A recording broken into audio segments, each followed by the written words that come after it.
way back in the 90s, which seems like the olden days now. Back then, my job was to write down everything that was going through Larry Peterson's brain while he made decisions.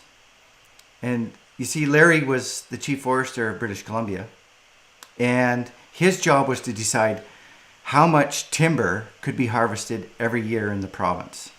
And that's on all of the Crown land, which happens to occupy about 95% of British Columbia's land base, which is about 90 million hectares, or think of it as 90,000 square kilometers.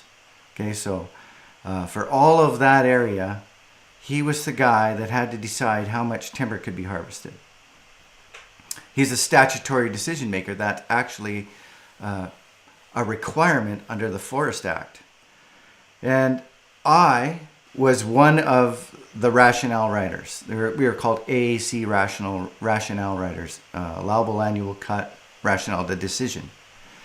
Now, Larry was trying to figure out sustainability because there's so many aspects of resource use and sustainability when it comes to forestry and forest harvesting. And so he was trying to figure out and balance all of these overlapping priorities. And I was trying to document it in a legally defensible way. I'm Barry Wilson. I'm the host of this show, CFX, The Connection of Things. It's a show that's live stream on YouTube where I get to interview experts from around the world examining cumulative effects as I'm on my mission to unlock prosperity while caring for the earth that sustains us. And my guest today is Bruce Greenfield. Bruce is a Canadian Terrestrial Ecologist. Yay for ecologists, Bruce! And he's got a ton of experience advising statutory decision makers. I was writing decisions that were being made by a decision maker. Bruce used to advise them in his capacity as the science advisor for the Alberta Energy Regulator. He did that for 14 years.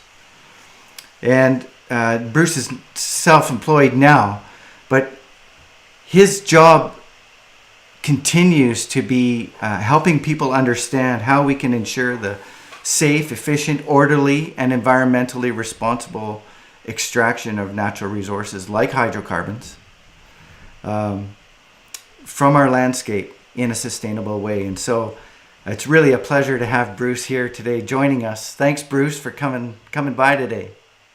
Well, it's certainly my pleasure to be here, Barry. I'm certainly looking forward to an informed discussion, and I hope this is very interactive.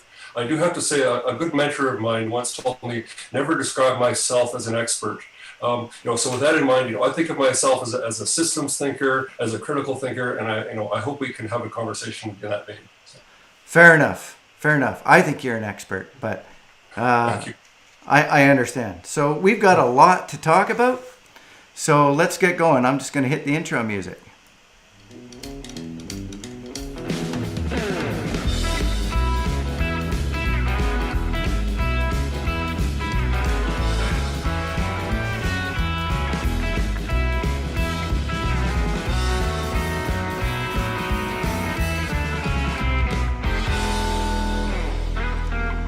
Okay, I'm a geek and I like the blues. Sorry.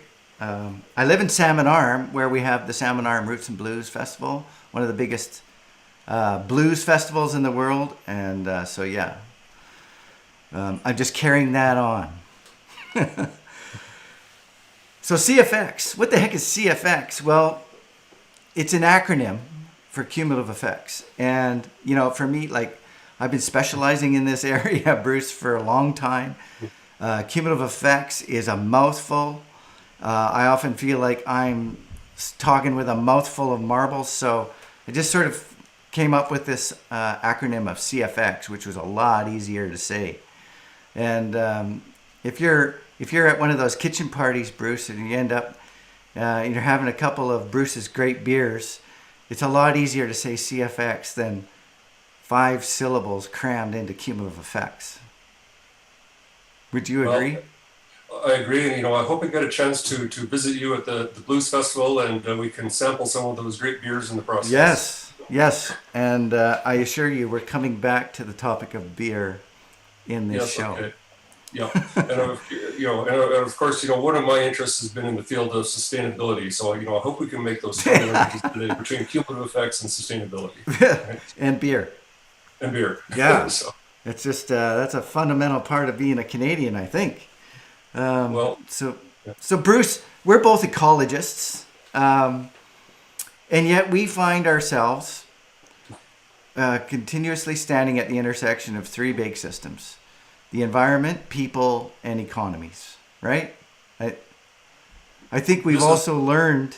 I think, especially in your role with a regulator, we've learned that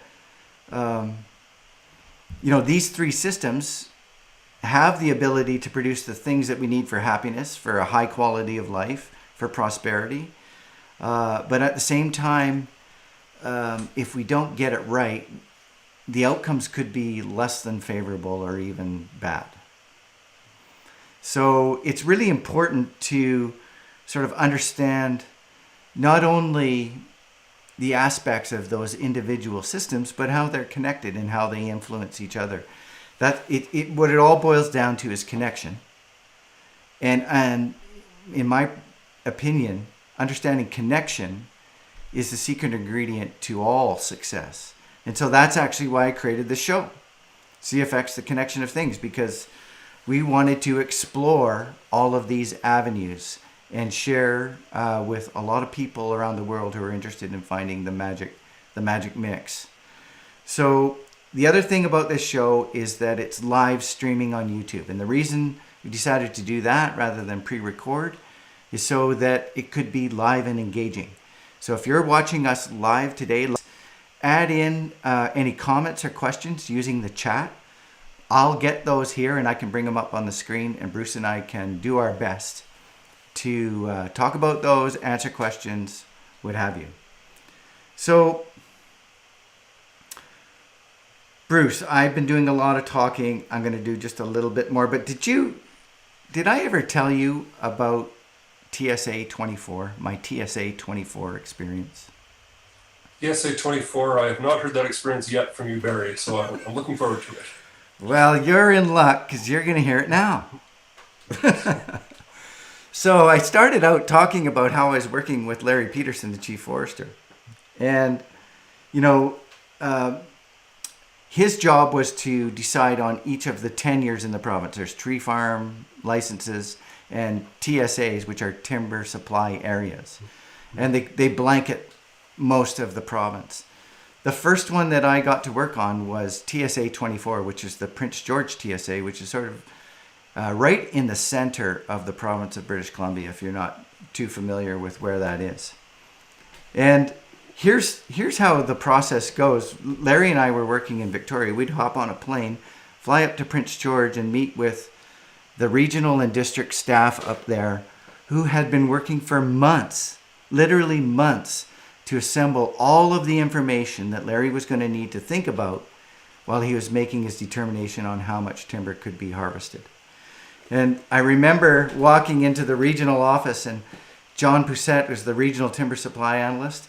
And there he was, and he very proudly handed us these two gigantic binders. They were like this thick, solid, which is the product of about 8 months of work of compiling. There was maps, there was forest inventories, there was assessments of agriculture, tourism, transportation systems, the growth of cities, jobs, the capacity of the mills to process timber in both dimension lumber and chips, wildlife and fish concerns, visual quality objectives. I mean, you name it. Actually, if you go look in Section 9 of the Forest Act of British Columbia, you'll see all the things the chief forester has to consider. Basically, what it boiled down to is understanding how the forest grows and the social and economic objectives of the Crown, which is the province. So it's that balance between nature, people, and economy. And at the end, like Bruce, I don't know if it's the same now, but when you and I went to university, we had to listen to lectures and write notes, right? Did you have to write notes?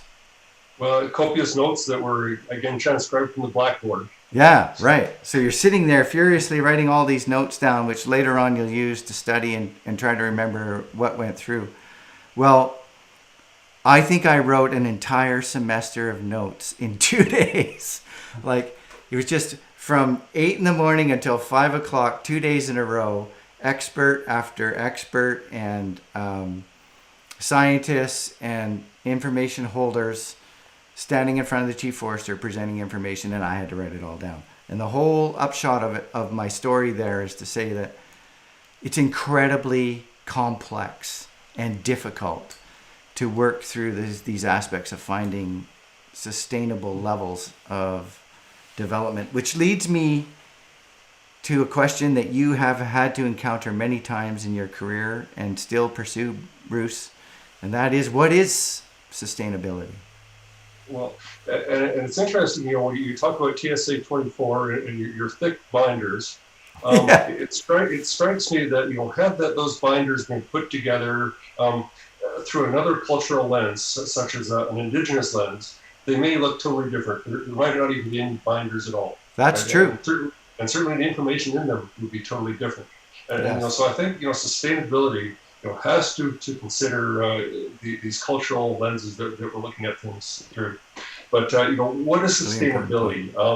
It's certainly not a new question. It's something that mainly the United Nations has been driving the discussion on since the 1980s. And I think there's some pretty key watershed moments that people need to be aware of, so that we're all on the same page. We're talking about the same thing when we're talking about sustainability. And the first one is the World Conservation Strategy that came out in 1980 from the IUCN, and they really talked about three key points. One was maintaining essential ecological processes, as you talked about in your triple bottom line. The second one was maintaining genetic, and I would put it in quotation mark, biological diversity. Yeah. And the third one is just sustainable utilization of species and ecosystems. So this is really coming to the realization that there are limits. There are ecological limits to what we can do on this planet and how much we can take on this planet before we start to suffer permanent or long-term consequences. I think the second watershed moment was in 1987, the WCED report, which is called Our Common Future, commonly called the Brundtland Report. Yes. And they basically talk in the same types of, I'll show it in case nobody's seen it. This is Our Common Future.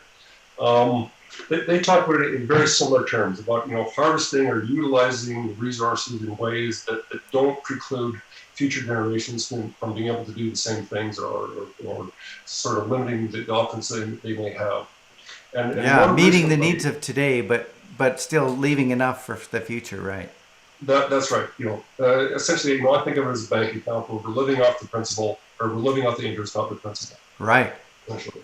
Now, more recently, 2015, the United Nations came up with a series of 17 goals that we should try to achieve in the name of sustainability by the year 2030. So, these are really based, again, on the triple bottom line. It's not only about ecological systems, but it's about, within those systems, how do we create economies? Within those economies, how do we create social equity? So the people that are driving the benefits are also the ones that are paying the price, or perhaps the other way around. People that are paying the price are also deriving benefits, these type of things. So really it's about realizing that we have limits and that are based on carrying capacity, probably ecological carrying capacity, that will drive economic limits, realistically. Some reading I've done recently suggests that really we've had no increase in productivity in our economy since the 1980s. Since then, everything has been based on increasing debt. How unsustainable is that? Yeah. This is debt we're passing on to our future generations, and it's totally contrary to the Brundtland Report. So to me, these are the types of concepts we have to embody when we're talking about what is sustainability. Yeah, and I think back to like what you were saying there when you were talking about Brundtland, that idea of being able to live off the interest. That's for foresters. That's sort of the tenet of long run sustained yield. So it's that understanding that the forest grows every year, And so if you can harvest the equivalent of how much grows every year. You never deplete the principal amount. Just like if you were living off, if you won the lottery and you had $1 million, you could live off the interest and never take any of that million away. And that's the long run sustained yield concept in forest harvesting. Yes, and of course you have to realize that forest growth is driven by how much energy a forest can capture, and there's limits as to how much energy reaches this earth from the sun. Ultimately, everything is solar powered, and how much of that can be captured and utilized. Yep.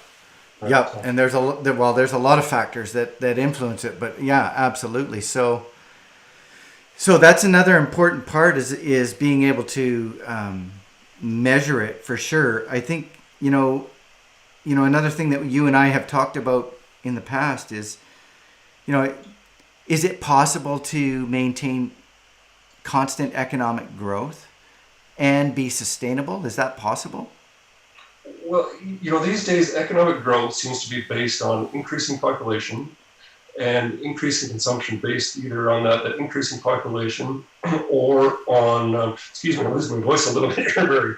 That's okay. Increasing population. You need a beer. Increasing consumption, or increasing consumption of individuals. We all want to live a bigger, better lifestyle. We want better things for our kids than we had as parents, those type of things. So, I think the short answer really within that paradigm is no, they're not compatible. In fact, they form opposite ends of the paradigm.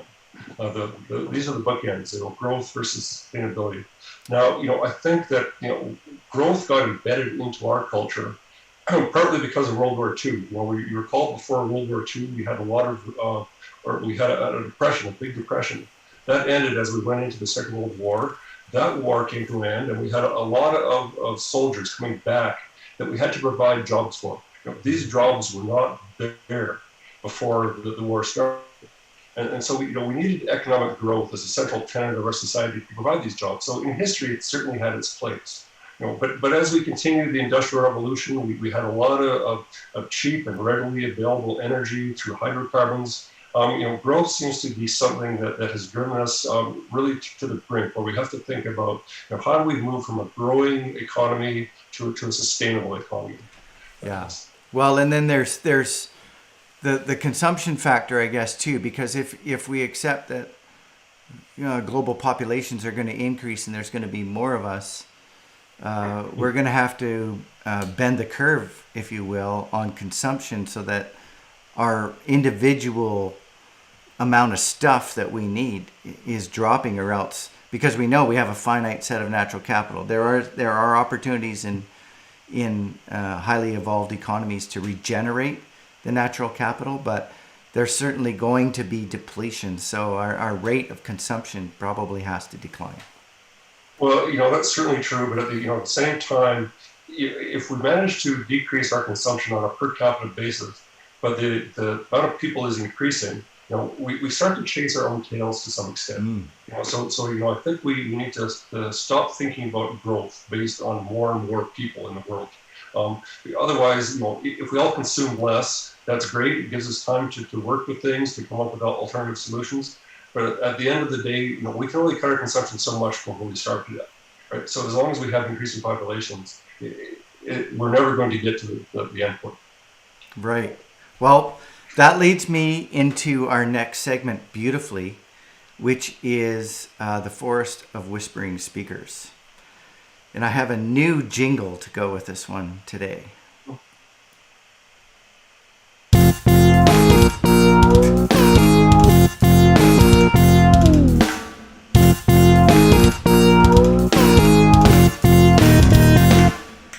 All right, so Forest of Whispering Speakers is a segment that I wanted to add to the show to draw parallels and wisdom out of lyrical representations by artists that relate to connection and cumulative effects.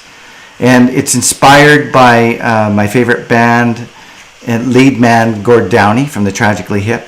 And one of his songs from the song was called If It's Good Life, For a Good Life, You Might Have to Weaken. And the Forest of Whispering Speakers is one of the lines in there, and it sort of represented to me, speaks to me as a forester, but also as all of us collectively speaking together. And I think that time and again in history, we have seen that musicians, through their music, through their lyrics, like poets, have really important messages to meet the masses. So I do one of these songs every week and try and draw the connection. When I asked Bruce to be on this show today, the first thing he said was, "Is there any particular reason why you asked me to be on Friday the 13th?" And World Kindness Day. And so are you superstitious, Bruce? As a character, no, I'm not. So the song that I chose today, and I can't believe I'm going to do this, but I'm going to throw up a little. I'm going to rather than do the easy thing and pull the music and play a clip. I'm going to try to see if Bruce can guess this song from my what will I say? Humming it. How many notes do I get?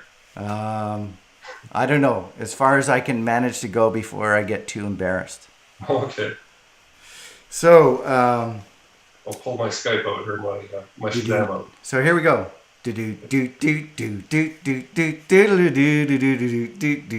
Very superstitious.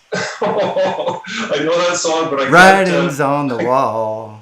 I can't believe I did that. So. It's Stevie Wonder.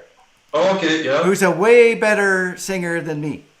Yeah. Well, you're not going to get an argument there, but fun nonetheless. Anyways, you have to humble yourself sometimes for these things. But anyways, in the lyrics of that song, so superstitious, Friday the 13th, right?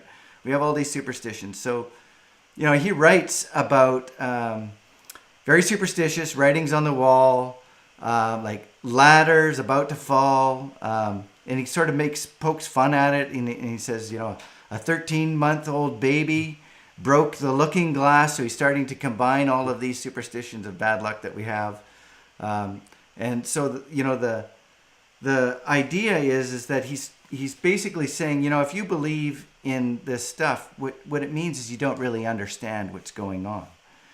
And I think about that line of where he's making fun of it with a 13-month-old baby broke the looking glass. That's the cause, which gets the attention of the devil. And then you get the effect, which is 7 years of bad luck. And so he goes on to say that, if you believe all of this stuff, then, you're going to suffer. And then that's the next line here. Where do I have this here? Yeah. Turn this part off. Oh, yes. When you believe in things you don't understand, then you suffer. And superstition ain't the way. And so it makes me think of what you were talking about, growth. If you believe in growth, but you don't really understand what it is or what the implications of it are, you're going to suffer. So I bet you hadn't thought about that when you heard Stevie blasting that song. I didn't think about it in relation to that song for sure. But do you see the connection that I'm reaching for? Well, and certainly, what comes to me as you're talking, Barry, is that we need to step back sometimes and think about what are the fundamental values that we're living our lives by, and once we think about them, are they really valid? Have I drank the Kool-Aid, or is there really something to this? Yeah.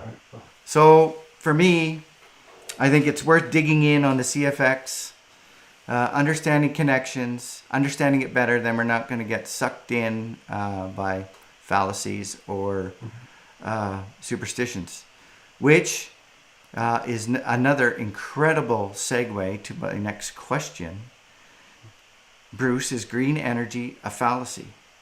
Can we have low carbon energy systems be green? Well, and I think you hit the nail on the head there, Barry, when you use both green energy and low carbon systems in the same sentence. And I think we've confused the two to a large extent in the narrative that's going on today.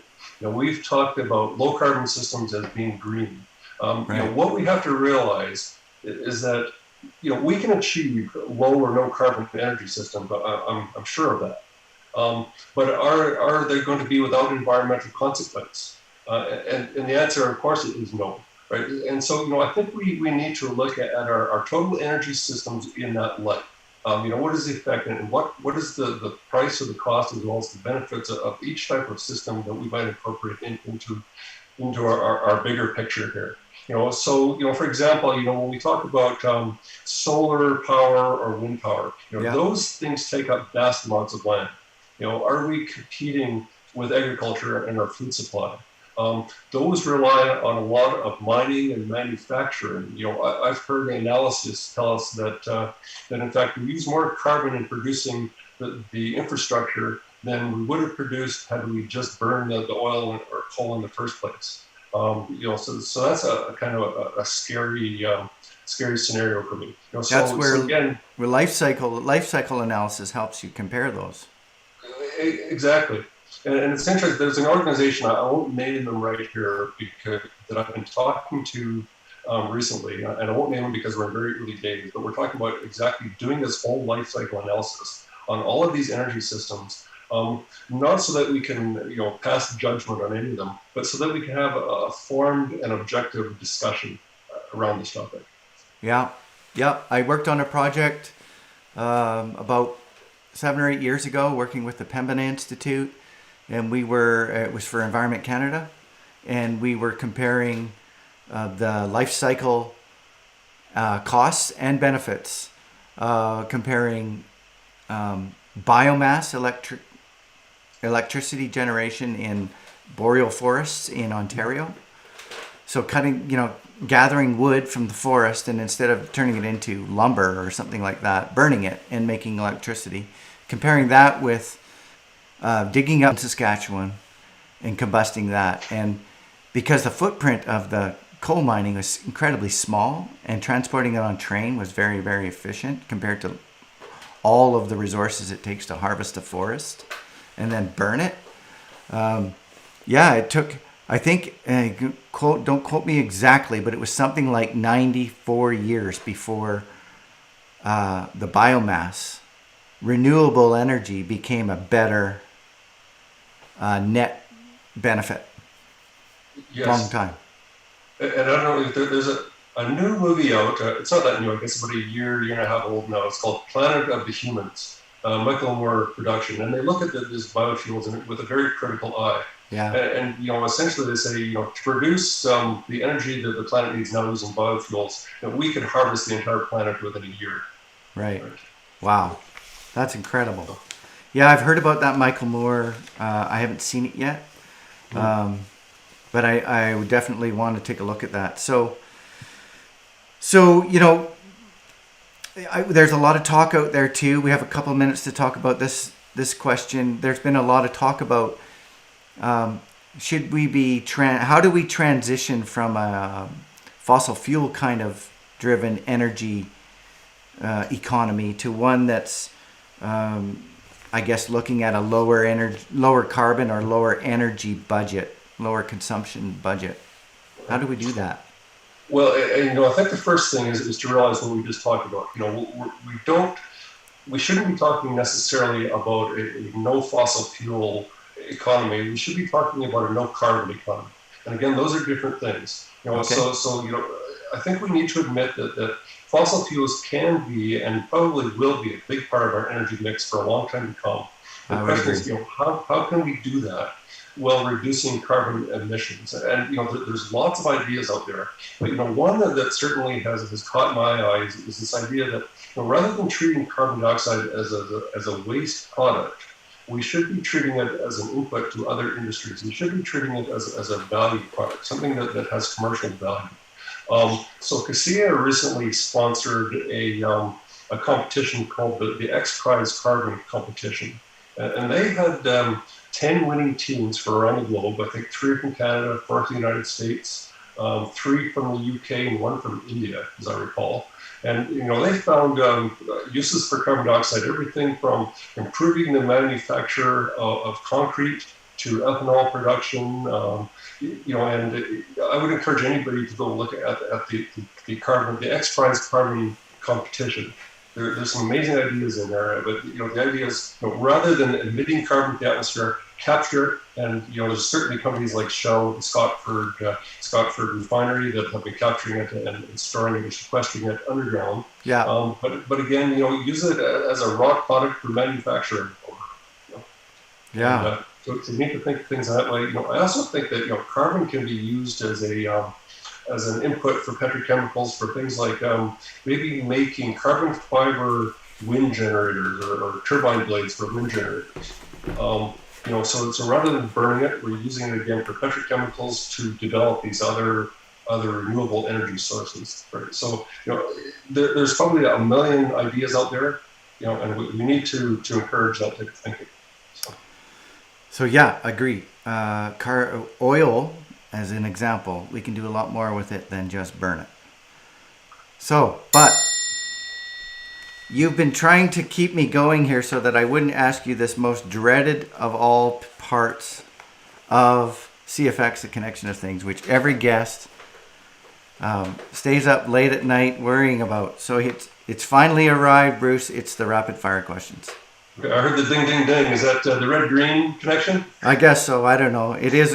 It got your attention anyways, didn't it?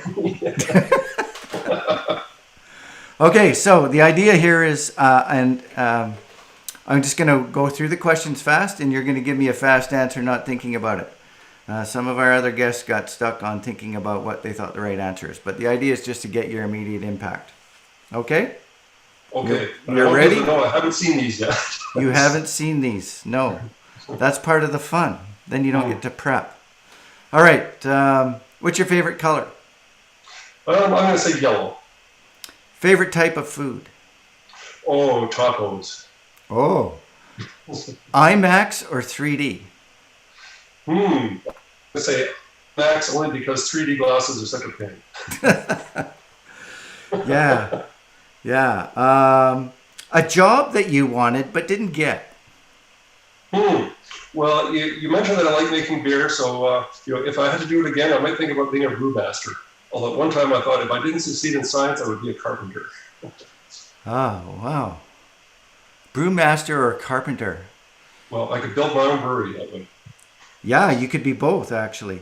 That's okay, right. So you are an amateur brewmaster. Would that be fair to say?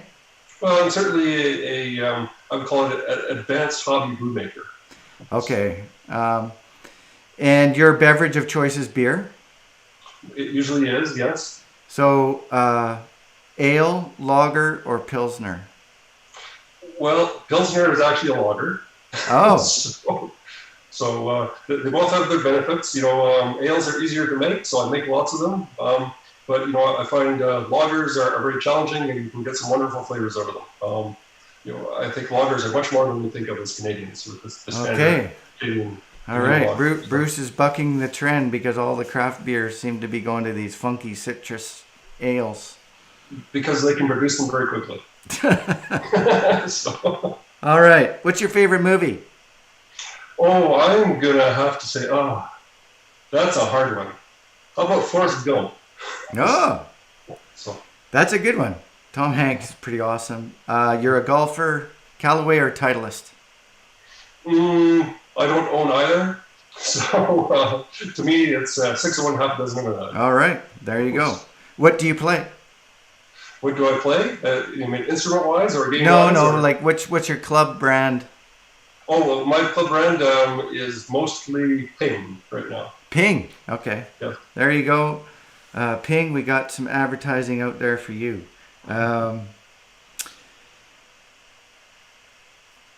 Who's one of your favorite elders that you've learned from?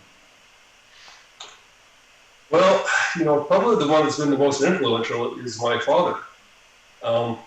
Just because he has a lot of what I would call common sense that works at the street level, people level common sense. Yeah. Right? And I think we're missing a lot of that. Common sense is very hard to find. It's true. Simple is better. Best advice for a beer maker? Start small. Oh, I thought you were going to say, don't drink your product. No, that's why you make it, right? I started making beer because I could make it at about a third of the price of buying it. Actually, a third of the price of buying it. But no, my advice is start simple, start with kits, and work your way up from there. Understand the process and you go. All right. Well, we're going to move into the final segment here, and I think we're not going to have time for all of the questions that I had lined up for you because we've been having such a good discussion here. But I'm going to switch over. We'll have to come back, Barry, because there's some good ones. Okay. All right. Well, there'll be a follow-up session. You heard it here. Okay. CFX library. In each one of these shows, you try to give people a reference where they can learn from the show, but they can also go and look at other references that are recommended either by myself or the show guest or both. And in this case, when I was asking Bruce about good references on sustainability, he came back with 3. So maybe I'll just ask you to give like a 30-second overview of each one as I go through them, Bruce. First one, Collapse: How Societies Choose to Fall or Succeed by Jared Diamond. Yes. Well, and I want to preface by saying, I think these 3 books, because, I think that they complement each other very nicely. They go together and tell a story if you consider them as a unit. Okay. So, Jared Diamond looks at societies that have either succeeded or failed in the face of environmental challenges. Okay. And he asks, what is the difference between the ones that succeeded and failed? And what he has proposed is that the difference is that societies that succeed at navigating through these environmental challenges are the ones that are willing to challenge their fundamental societal tenets. And in this case, we've talked about growth today, and to me that is a fundamental societal tenet that we need to challenge. Okay, and then so the second one leading then is The End of Growth. Makes sense. That's a chronological thing. Richard Heinberg. Yes, 2011, and again, Richard Heinberg talks about ecological limits that drive economic limits, and realizing again that we need to understand that there is a carrying capacity of this planet. That economic growth is limited by ecological abilities, essentially. That's right. And so within that, we need to transform our thinking again from a growing economy to a sustainable economy. Cool. All right. I'm going to put links to these references in the video description as well. So watch for that. And the last one, Limits to Growth, Club of Rome. Yes. Well, and Donella Meadows and some of her colleagues put this book together, but it came out in 1971 to show that this is not a new conversation. And what they really showed with their modeling is that it doesn't matter if you recycle, if you go to green energy systems, what have you. It's exactly what they're talking about today. And this is a 50-year-old book, or coming up on 50 years old. Wow. That if we don't tackle the root problem, which is continued consumption and continued human growth, we don't get to where we need to go. We can delay the inevitable consequences, but we're going to get there eventually no matter what. So. All right. Well, I'm going to give you 2 minutes to tackle what role can cumulative effects assessment play in achieving this new reality that we have to get to. Mm-hmm. Well, and of course, cumulative effects assessment is a structured, logical process, but it always starts with a bit of a scoping exercise. So to me, that's analogous to what Albert Einstein said when he said, if I had 60 minutes to solve all of the world's problems, I would spend the first 58 minutes trying to understand them. And so I think what we need to do is think about what is the real narrative, what are the real problems, and what are the real values that we need to attach to moving forward. So to me, this is analogous to identifying the value components within a cumulative effects assessment. What is it that we really value as a society that we're going to try and achieve, and what outcomes are we going to try to achieve around those value components? Yeah, like access to clean drinking water for our grandkids. Well, it's a clean drinking water. It's the air. Do we want abilities to travel? Do we want to just eat bananas and peanut butter, or do we want a varied diet? All of these type of It's things. funny, But, like what you said about Einstein. You said 58 minutes to understand and 2 minutes to work on it, and that takes me right back to the Stevie Wonder song. If you believe in things you don't understand, you're going to suffer. that's right. And I think people have a way of thinking that when you ask them a question, they want to jump right to the solution, Yeah. right? And they've never taken the time to understand the issue or the problem and make Yes. sure that we've got it right. That we're talking about the right thing. Right. Are we talking about a fossil fuel free future, or are we talking about a low carbon future? Yeah. Exactly. Which is exactly why. That's why, as a systems ecologist, and you do this too, coming from an ecology background, we understand all of these transactions, these connections. That's what it's all about. It's the connection of things. Yeah, yeah. Well, and I think this is a really important question when we start to think about the reconciliation between the Indigenous cultures in Canada and the non-Indigenous cultures, because there is different values at play here. Yeah. And and if one culture tries to essentially subsume another culture, it's not going to work. We won't achieve this walking on two legs as described in the past, Barry. Yeah, absolutely. And that's definitely another like 10 shows, which we're looking forward to. Okay. So maybe what we'll do is I have some speakers, some Indigenous speakers actually, that are going to be speaking to that, and maybe you can join in with that in the future. I would be honored. So. I'm gonna just wrap the show for today. Awesome discussion, a great starting point. Really, I mean, this we're not going to get to the end of this in any one of these shows, but we're starting to open up some channels. I'd invite everybody to, if you're enjoying it, if you got to this point in the show, you're enjoying it, and so hit subscribe, because first of all, that takes away the work from you, from having to check and see if anything's been updated. And then the other little thing that I have learned with YouTube is you click on that little bell. If you click on that little bell, it'll give you a notification. And why that's important is because we're live, and we want you there live with us. So if you click on that bell, you'll be here, and you'll be able to watch live and chat directly with us. Like last week, we had Ate working with us and chatting back and forth all the way from Saint-Tropez, France. So I hope you're all having a great and safe Friday the 13th. Thanks, Bruce. We made it. No major catastrophes. No ladders fell on us. We dispelled all those superstitions. Exactly. And don't walk under a ladder is right. That's your dad would have just said. That's common sense, Bruce. That's common sense. And thanks for having me. It's been a lot of fun. And I hope we provided some fodder for continuing this discussion. Amongst the entire network here. So. Absolutely. We're just getting rolling. Thanks a lot. Thanks for sharing your knowledge and your time with us, Bruce. Appreciate it. My pleasure. Cheers.